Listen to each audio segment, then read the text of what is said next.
dude at corner of Wayne and Calder had a pickup truck full of stuff he was selling. Picked up a basically new 80-pound heavy bag. I'm out in Germantown. Got this old 115-year-old sucker. Found this Firstlaw Fitness Spider Mount. They claim that you can mount it to like drywall, anything, and it's not gonna shake your house apart. Comes with 4 lag bolts, washers, and then that hook. And obviously it's got springs in these rubber bands. I'm gonna put it to the test.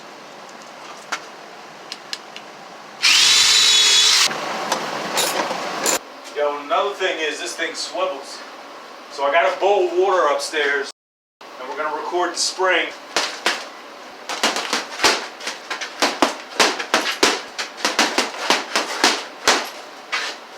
Not even a ripple.